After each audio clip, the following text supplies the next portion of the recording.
Bismillahirrahmanirrahim. Assalamualaikum warahmatullahi wabarakatuh. Selamat pagi menjelang siang untuk mahasiswa program studi D3 keperawatan yang akan mempersiapkan diri menghadapi ujian kompetensi nasional nanti ya. Oke, baik. Untuk kesempatan kali ini kita akan membahas tentang soal manajemen keperawatan ya. Karena Bu Dini ini ada di Departemen Manajemen Keperawatan. Nanti ada 8 soal ya. Teman-teman silahkan kerjakan terlebih dahulu. Ingat settingannya satu soal adalah 1 menit. Tapi pada kali ini saya akan buat lebih cepat. Maka silahkan konsentrasi ya pada soal dan segera dijawab. Karena soal akan segera saya ganti seperti itu. Baik, triknya adalah baca dulu soalnya, mintanya apa, yang ditanyakan apa, baru kita baca kasusnya ya. Ingat, baca dulu soalnya baru baca kasusnya ya. Ini trik untuk meminimalisir waktu dan menjaga konsentrasi mahasiswa yang sedang melakukan uji kompetensi. Baik, silahkan disiapkan dulu alat tulisnya untuk menjawab soal-soal berikut ini. Untuk soal yang pertama,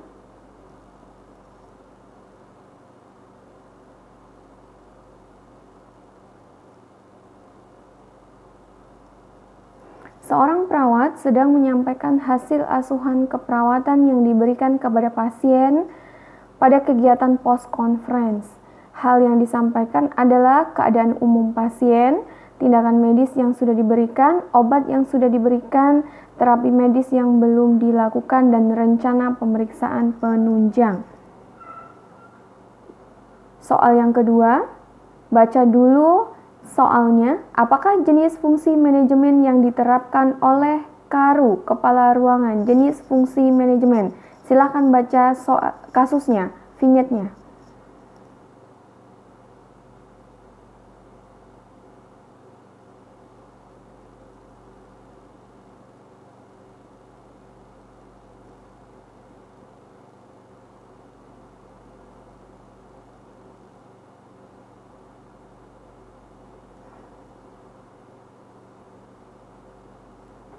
Soal yang ketiga, apakah kode etik keperawatan yang perlu dilakukan untuk kasus di atas?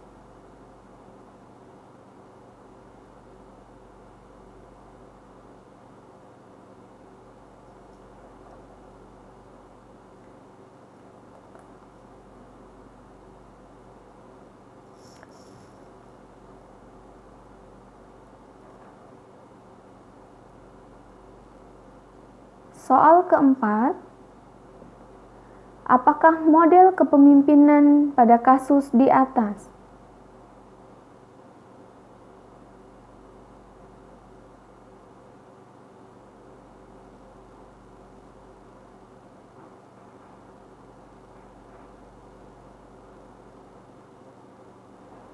Soal kelima, apakah tindakan yang dapat dilakukan oleh kepala ruangan berdasarkan kasus di atas?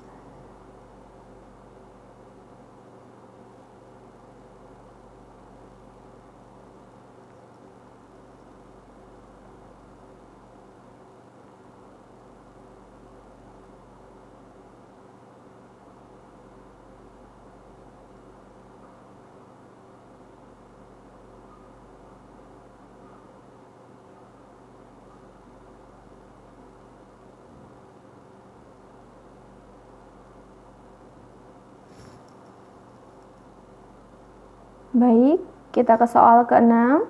Apakah tahapan konflik yang ada di ruangan tersebut? Yang ditanyakan adalah tahapan konflik.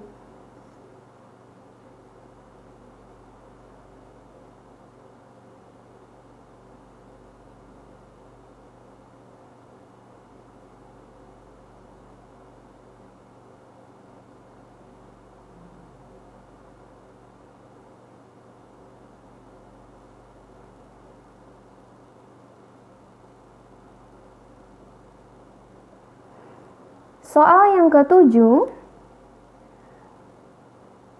pertanyaannya adalah Apakah manajemen konflik yang tepat untuk kasus di atas?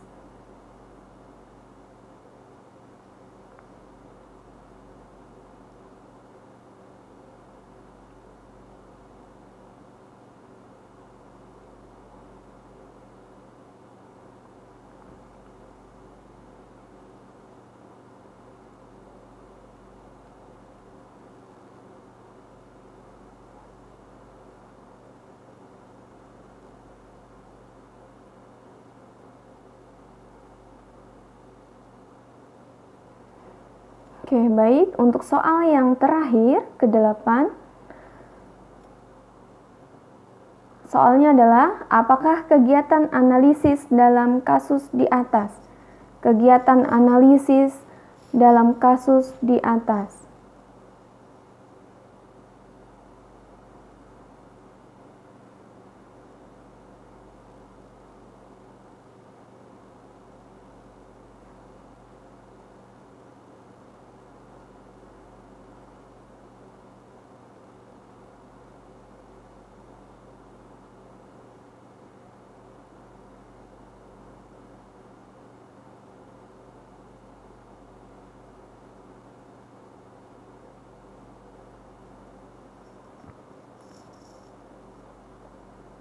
Oke, baik teman-teman.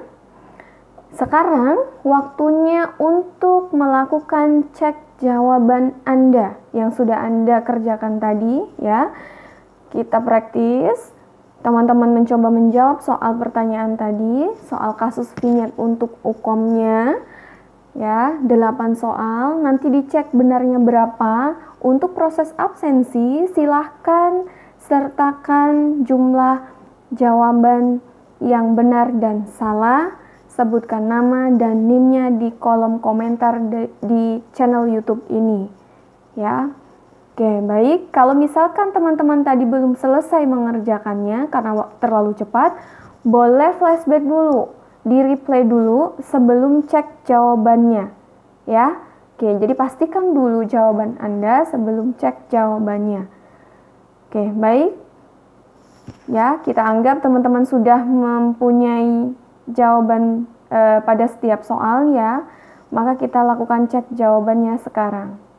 Ya, untuk soal yang pertama, dengan pertanyaan apakah laporan yang belum dilaporkan oleh perawat tersebut sesuai dengan kasus? Seorang perawat sedang menyampaikan hasil asuhan keperawatan yang diberikan kepada pasien pada kegiatan post conference. Hal yang disampaikan adalah keadaan umum pasien, tindakan medis yang sudah diberikan, obat yang sudah diberikan, terapi medis yang belum dilakukan, dan rencana pemeriksaan penunjang. Yang ditanyakan laporan yang belum dilaporkan oleh perawat adalah, ingat kalau kita adalah seorang perawat maka fokusnya pada asuhan keperawatan. Maka pada post conference harusnya idealnya evaluasi asuhan keperawatan yang disampaikan seperti itu. Oke.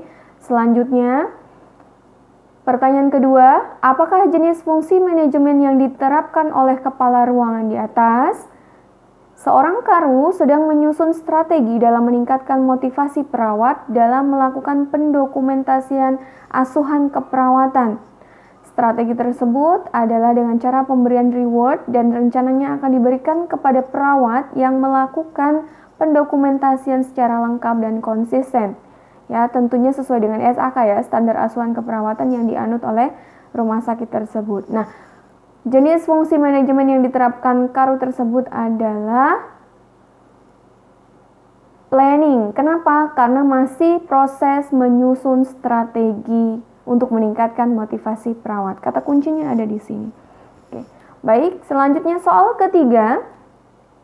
Kode etik keperawatan yang perlu dilakukan untuk kasus di atas. Perawat N setiap dinas malam lebih sering melakukan pemeriksaan TTV pada pasien di ruang anggrek dibandingkan ruang anyelir.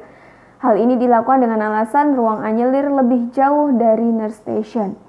Maka kode etik yang perlu dilakukan seharusnya adalah justice ya, keadilan. Oke. Soal keempat, model kepemimpinan di atas adalah Kepala Bidang Keperawatan selalu memberikan kesempatan pada setiap bawahannya untuk menyampaikan pendapat dalam melaksanakan tugas.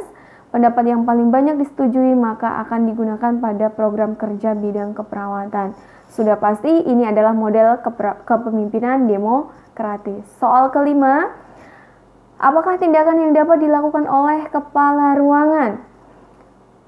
Seorang kepala ruangan melihat langsung bahwa proses timbang terima berjalan tidak efektif dan berdampak pada kinerja anggota perawat dalam pemberian asuhan keperawatan shift berikutnya. Perawat cenderung menyampaikan hal yang sama setiap waktu dan tidak memenuhi aspek proses keperawatan. Maka tindakan yang dapat dilakukan oleh kepala ruangan sesuai dengan option A sampai E. Yang paling tepat adalah supervisi isi kegiatan dan laporan asuhan keperawatan terlebih dahulu, ya. Jadi SAK-nya dulu. Ya, maka ini dulu yang dicek, supervisi ini dulu. Laporan asuhan keperawatan dan isi. Oke, sekarang nomor 6. Apakah tahapan konflik? Di ruang bedah, banyak keluhan pasien dan keluarga yang menyatakan perawat sering tidak ada di nurse station, dibutuhkan sangat sulit jika dibutuhkan. Banyak yang APS berpindah ke ruang lain ya karena adanya permusuhan antar kelompok perawat PNS atau ASN dengan perawat magang yang gagal diselesaikan oleh kepala ruangan. Maka tahapan konfliknya adalah yaitu tahap 2, konflik sudah dirasakan dan dipersepsikan ya. Sudah ada dampaknya ya, bukan lagi konflik laten ya. Oke, sekarang nomor 7. Manajemen konflik yang tepat untuk kasus di atas. Kasusnya ini perawat A akan dipindah ke ruang operasi ya untuk memenuhi jumlah kebutuhan perawat, tapi ternyata perawat A belum siap ya, dan yang siap adalah perawat B yang ingin ya. Oke, kondisi ini ternyata membuat konflik bagi tim manajemen rumah sakit. Maka, hal apa yang bisa dilakukan manajemennya? Yaitu dengan cara negosiasi, ya. Dilihat kembali, dinegosiasi untuk menyelesaikan konfliknya. Terakhir, kegiatan analisis dalam kasus di atas. Perawat di ruang perawatan medikal bedah dilaporkan bahwa banyak perawat tidak melaksanakan kerja sesuai dengan SAK dan protap yang dibuktikan dengan meningkatnya jumlah insiden infeksi nosokomial, yaitu terdapat 5 pasien yang mengalami flebitis dan 1 pasien ISK. Maka kegiatan analisis yang seharusnya dilakukan yaitu berkaitan dengan mutu ya, dibandingkan money, method, man, material.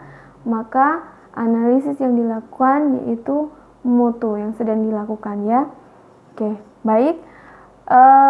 Itu tadi praktis kita dalam menjawab soal uji kompetensi pada mata kuliah manajemen keperawatan. Mudah-mudahan mahasiswa Stikes Muhammadiyah Pringsewu Lampung yang sekarang menjadi Fakultas Kesehatan Universitas Muhammadiyah Pringsewu semuanya 100% lulus mendapatkan serkomnya ya, sukses untuk UKOM-nya nanti. Demikian yang dapat saya sampaikan. Pertanyaan, masukan, kritik dan saran bisa teman-teman, bisa mahasiswa lakukan di kolom komentar di bawahnya ya. Oke, ingat absensi saya lakukan sesuai dengan komen jumlah soal yang dikerjakan, yang benar dan yang salah. Oke, terima kasih atas perhatiannya. Sekali lagi, selamat dan sukses untuk UKOM-nya. Saya akhiri, wassalamualaikum warahmatullahi wabarakatuh.